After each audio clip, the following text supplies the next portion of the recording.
ரஷ்யாங்கிறது ஒரு இரும்பு கோட்டை.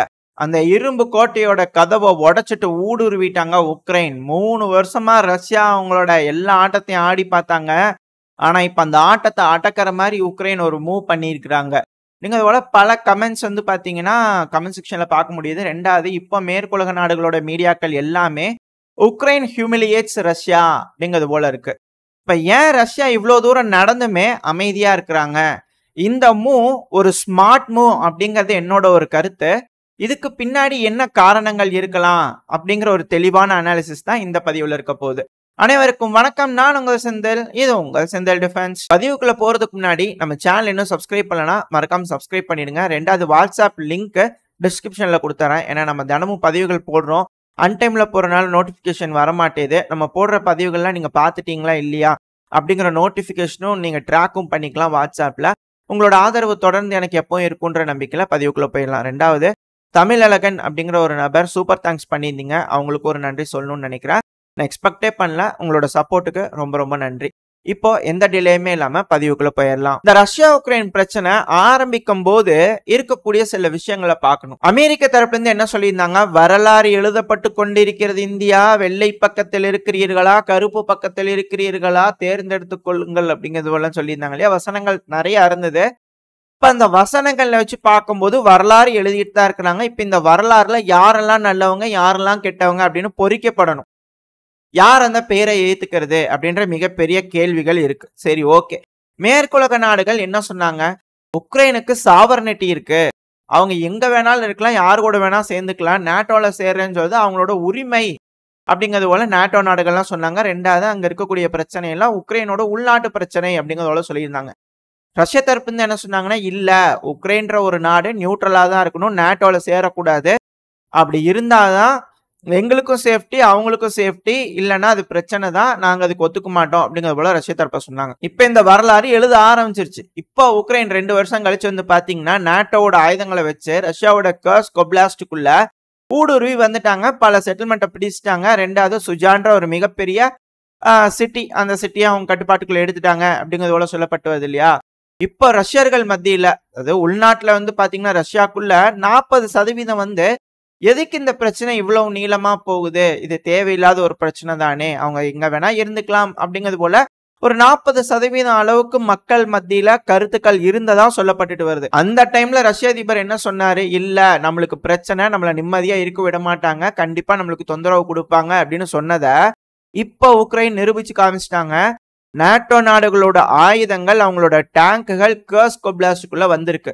ஒருவேளை உக்ரைன் நேட்டோல சேர்ந்துருச்சுன்னா எவ்வளவு சீக்கிரமா அவங்க மாஸ்கோக்கு போய் கேப்சர் பண்ணுவாங்க, என்னென்ன வேலைகள் செய்வாங்க அப்படிங்கிறத ரஷ்யர்களுக்கு கண்ணு முன்னாடி வெளிச்சம் போட்டு காமிச்சிட்டாங்க. இப்ப ரஷ்ய மக்களுக்கு ரஷ்ய அதிபரான விளாடிமிர் புட்டின் அவர்கள் சொன்னது 100க்கு 100 உண்மை, அதுதான் சரி, அவர் செய்யறது 100% கரெக்ட் அப்படின்ற எண்ணம் ரஷ்யர்களுக்கு தோண ஆரம்பிச்சிருச்சு. இது ரஷ்ய அதிபரான விளாடிமிர் புட்டின் அவர்களோட மதிப்பை மேலும் உயர்த்தி இருக்கு. 2வது, உலக நாடுகள் மத்தியில ரஷ்யா என்ன சொல்லியிருந்தாங்களோ அது நடந்துருச்சு. ஆனா மேற்குலக நாடுகள் என்ன சொல்றாங்கன்னா, ரஷ்யா 5 வருஷத்துல வந்து அடிச்சிருவாங்க. ஏங்க, நீங்க தாங்க ஆயுதத்தை கொடுத்து ரஷ்யா வெடிக்க வச்சிட்டீங்க அப்படிங்கிறது போல கருத்துக்கள் உலகத்துல பல நாடுகளுக்கு மத்தியில பிரபலமா வந்துருச்சு. 2வது, ரஷ்யாக்குள்ள போய் அட்டாக் பண்ணும் போதே ரஷ்யா பெருமளவுல ரிட்டாலியேட் பண்ணல.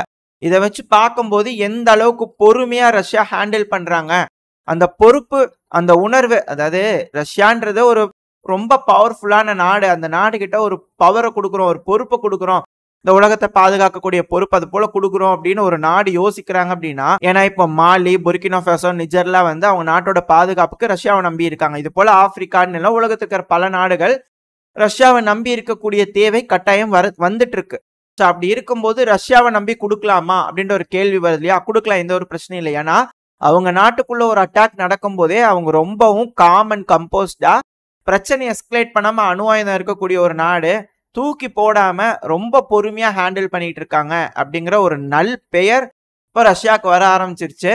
அதே ஆப்போசிட்ல வந்து பாத்தீங்கன்னா அந்த நாட்டு மக்களுக்கு, அதுவும் குறிப்பா சொல்லணும், இந்த அமெரிக்காவோட தற்போதைய அதிபரா இருக்கிறார் இல்லையா ஜோ பைடன் அவர்கள், ரஷ்ய அதிபரை பார்த்து புச்சர்னு சொல்றது, ஏகப்பட்ட விஷயங்கள், ஏகப்பட்ட பேச்சுக்கள், பேசாத பேச்சு இல்ல அவர் சொல்லியிருந்தார். ஆனா ரஷ்ய தரப்புல இருந்து ரஷ்ய அதிபரான விளாடிமிர் புட்டின் அவர்கள் அதுக்கு பெருமளவுல ரெஸ்பாண்ட் பண்ணாருன்னா பண்ணல. ஆனா அமெரிக்க மக்கள் இப்போ ஜோ பைடன் அவர்கள் கொஞ்சம் மன வளர்ச்சி இல்ல அப்படிங்கிறது போல அமெரிக்க மக்களே வந்து பாத்தீங்கன்னா தாம் பிரசிடென்ட வந்து இவ்வளவுதான் பேசணும்னு இல்லை, இப்படிதான் கிரிட்டிசைஸ் பண்ணணும்ட்டு இல்ல, அந்த அளவுக்கு பண்றாங்க. உலகத்துல இருக்கிற பல நாடுகள்ல இருக்கக்கூடிய மக்களுக்கும் அமெரிக்கா மேல இருந்த மதிப்பு, மரியாதை, பேரு, அந்த அதிபருக்கு இருக்கக்கூடிய அந்த மவுஸ் எல்லாமே போயிருச்சு அப்படிங்கறது இப்ப இருக்கக்கூடிய விஷயங்களை வச்சு பார்க்க முடியுது. அதாவது யாராவது ஒரு நபருக்கு ஒரு முத்திரையை குத்தணும், அது வந்து ரஷ்யாவுக்கு குத்தலாம், ஹிட்லரோட கம்பேர் பண்றது என்னென்னமோ பண்ணி பார்த்தாங்க. அவரோட வயசுக்கேத்த அந்த பொறுமை அது எல்லாத்தையும் சஸ்டெயின் பண்ணி இப்ப அந்த பாலை திருப்பி தூக்கி அமெரிக்கா மேலேயே வீசிட்டாங்க. இப்ப வரலாறுல எழுதப்பட்டு இருக்கலையா வெள்ளை பேஜ்ல, அதுல அமெரிக்காவோட பேரு கருப்புல எழுத ஆரம்பிச்சிருக்காங்க. மேற்குலக மக்களே வந்து பாத்தீங்கன்னா எகெயின்ஸ்டா இருக்கிறாங்க. நம்ம ஏன் ரஷ்யாக்கு எதிர்த்து செய்யணும், ஏன் உக்ரைனுக்கு ஆயுதம் கொடுக்கணும்னு ப்ரொடெஸ்ட் பல இடங்கள்ல நடக்குது. ரஷ்யாக்கு ஆதரவான மனநிலை அங்க இருக்கக்கூடிய மக்களுக்கு வந்துகிட்டு இருக்கு. இப்ப கூட கேஸோட அந்த பம்பிங் ஸ்டேஷன், அந்த சுதால இருக்கக்கூடிய பம்பிங் ஸ்டேஷன் உக்ரைனோட கட்டுப்பாட்டுக்குள்ள வந்தாலும் தொடர்ந்து ரஷ்யா கேஸை கொடுத்துக்கிட்டு தான் இருக்கிறாங்க. யூரோப்பியன் யூனியன் நாடுகள் கேஸை வாங்கிட்டு தான் இருக்கிறாங்க. ரஷ்யா கிட்ட இருந்து இந்த அளவுக்கு கேஸை வாங்கிட்டு அவங்களுக்கு எதிராகவே செயல்படுறீங்களே அப்படின்ற கேள்விகள் பல நாடுகள் கிட்ட வந்துகிட்டு இருக்கு. ரெண்டாவது, உக்ரைன் அதை சொல்லியிருக்காங்க, இன்னும் கேஸ் கொடுத்துட்டு தான் இருக்கிறாங்க. இந்த யூரோப்ல இருக்கிற நாடுகள்ல இன்னும் கேஸை வாங்கிட்டு ரஷ்யாவோட அந்த வார் மிஷனும் உதவி பண்ணிட்டு இருக்காங்க, கிரிட்டிசைஸ் பண்ணிட்டு இருக்காங்க உக்ரைன் தரப்புல இருந்து. இப்போ ரஷ்யாக்குள்ள மிகப்பெரிய புரளி, பயம் கிளம்பிருச்சு. என்ன அப்படின்னா, உக்ரைன் அணு ஆயுதம் பயன்படுத்திடுவாங்க, உக்ரைன் கிட்ட டர்ட்டி பாம்ஸ் இருக்கு, அதை ரஷ்யா நிலைகள் மேல போட்டுருவாங்க, அப்படி இல்லைன்னா ரஷ்யாவோட அந்த கர்ஸ்க்ல இருக்கக்கூடிய நியூக்ளியர் பவர் பிளான்ட் குறிச்சேட்டோ இருக்குல்ல, அந்த பவர் பிளான்ட் மேல தாக்குதல் பண்ணிடுவாங்க, இல்லைன்னா ஜாப்ரோசியா பவர் பிளான்ட்ல தாக்குதல் பண்ணிடுவாங்க, இது போல வேலைகள் நடந்துரும் அப்படிங்கிறது போல பயங்கள், புரளிகள் கிளம்ப ஆரம்பிச்சிருக்கு. ஏன் இப்படி வந்தது, இதுக்கு முன்னாடி ஏதாவது நடந்திருக்கான்னு கேட்டீங்கன்னா நடந்திருக்கு. இந்த சேச்சன் போர்ல எப்படிதான் சேச்சன்ஸ் தோக்குற மாதிரி இருக்கிற அந்த காலகட்டத்துல இந்த ரஷ்யர்கள்லாம் பிடிச்சு பிணைக்கு எதையாச்சும் தலையை கழட்டிடுவேன்றது, அதுக்கப்புறம் அணு ஆயுதம் ஃபெசிலிட்டிஸ் மேல தாக்குதல் பண்ணிடுவேன், அணு உலைகள் மேல தாக்குதல் பண்ணிடுவேன்னு மிரட்டிட்டு இருந்தாங்க. அதுக்கப்புறம் கதிரவ் அவர்கள் வந்தாரு, விஷயங்கள் மாறிச்சு, ரஷ்ய அதிபரோட இணக்கமா போனாங்க, அங்க இருக்கிற பிரச்சனைலாம் சுமூகமா முடிஞ்சிச்சு. ஸோ அது போல ஒரு சூழல் உக்ரைன்ல நடக்குமா, அப்போ உக்ரைன் ஏதாவது ஒன்று பெருசா செய்ய போறாங்களா? இப்ப அந்த வரலாறு வெள்ளை பக்கத்துல உக்ரைனுக்கு கருப்பு பேர் கொடுத்துட்டு ஜெலன்ஸ்கி அவர்கள் மேல எல்லா பழியும் போட்டுட்டு அவர் தப்பான ஒரு தோற்றத்தை காமிச்சு, அமெரிக்கா நல்லவங்க தான், நாங்க நல்லவங்கன்னு நினைச்சு கொடுத்தோங்க, இப்படி மோசம் பண்ணுவாங்கன்னு நாங்க என்னத்தங்க கண்டோம் அப்படிங்கிறது போல கையை விரிச்சிட்டு போயிடுவாங்களா அப்படின்ற கேள்விகள்லாம் வருது.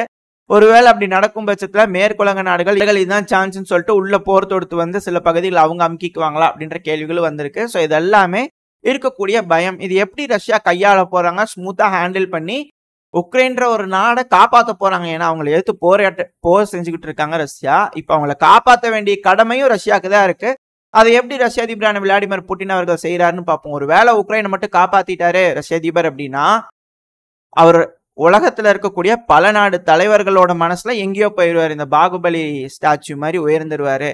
அமெரிக்கான்றது இருக்கும், பட் ஆனா அதை விட பல மடங்கு பெருசா ரஷ்ய அதிபரான விளாடிமிர் புட்டின் அவர்களோட இமேஜ் வளர்ந்துரும் அப்படிங்கிறதுலாம் மாற்று கருத்தையில என்ன நடக்க போகுது இந்த ரஷ்யா உக்ரைன் பிரச்சனையில அப்படிங்கிறது பொறுத்து வந்து பார்ப்போம். இதோட இந்த பதிவை நான் முடிச்சுக்கலாம். இந்த பதிவு எப்படி இருந்துச்சு, உங்களுக்கு பிடிச்சிருக்கா, பிடிச்சினா லைக் பண்ணிட்டு உங்க ஃப்ரெண்ட்ஸ் அண்ட் ஃபேமிலியோட ஷேர் பண்ணிக்கோங்க. அது கூடவே மறக்காம இந்த பதிவு பத்தின உங்களோட கருத்துக்களை கமெண்ட் செக்ஷன்ல சொல்லுங்க. இந்த பதிவு நல்லா இருக்குன்ற நம்பிக்கையில் அடுத்த பதிவில் உங்களை சந்திக்கிறேன். அது வரைக்கும் ஸ்டே சேஃப், பை பை.